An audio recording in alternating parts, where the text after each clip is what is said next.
क्या हनुमान जी सच में शिव जी के अवतार हैं?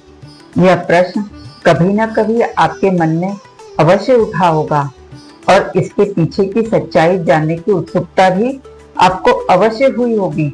आज हम इसी गहरे रहस्य की कथा को समझेंगे। यह कथा शिव जी और विष्णु जी के परस्पर प्रेम, विश्वास और भक्ति से जुड़ी है। एक ऐसा संबंध जहां देवता भी एक दूसरे की भक्ति में लीन हो जाते हैं। समय समय पर भगवान विष्णु को अपनी भक्ति की परीक्षा से भी गुजरना पड़ा। एक समय ऐसा भी आया जब सती जी ने अपने पिता दक्ष के यज्ञ में अपमान सहन न कर पाने के कारण अपनी आहुति दे दी थी।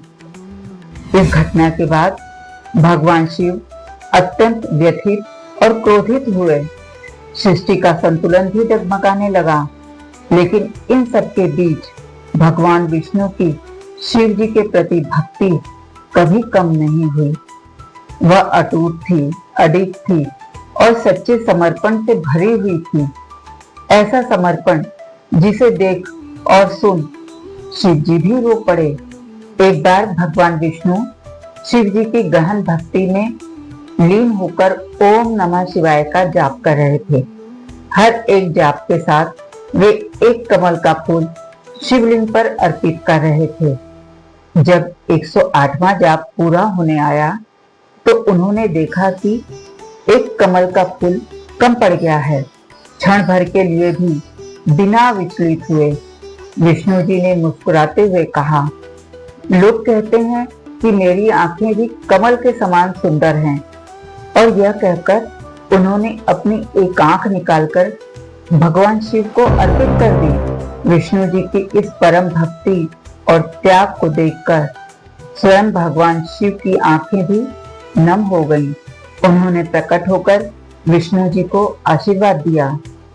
समय बीता और जब भगवान विष्णु ने राम के रूप में अवतार लिया तो यह वह समय था जब धर्म की रक्षा के लिए उन्हें कठिन परीक्षाओं से गुजरना था।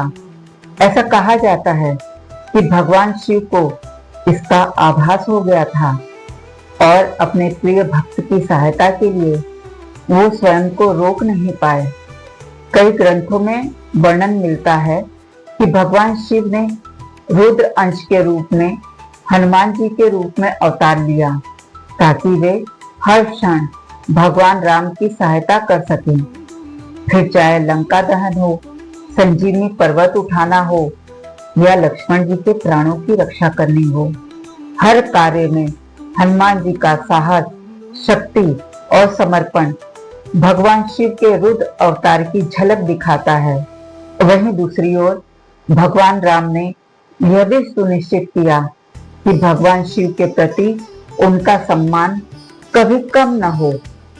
लंका पर चढ़ाई करने से पहले उन्होंने समुद्र तट पर बालू से शिवलिंग बनाकर पूजा की और आगे चलकर हनुमान जी के सम्मान में हनुमानेश्वर शिवलिंग की स्थापना भी की। भगवान राम ने हनुमान जी को आशीर्वाद देते हुए कहा, जब तक इस पृथ्वी पर राम कथा कही जाएगी तब तक तुम जीवित रहोगे और तुम ही मेरी भक्ति का प्रथम द्वार बनोगे। इसीलिए आज भी जब हम किसी शिव मंदिर में जाते हैं तो वहां जय हनुमान की गूंज सुनाई देती है। कहा जाता है, जहां शिव है वहां हनुमान है और जहां हनुमान है वहां शिव है। इस कथा का सार यही है, सेवा में ही सच्ची भक्ति है।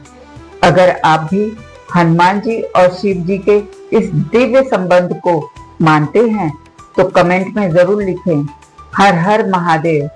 और ऐसी ही अद्भुत और प्रेरणादायक कथाओं के लिए चैनल को सब्सक्राइब करना कृपया ना भूलें। हर हर महादेव।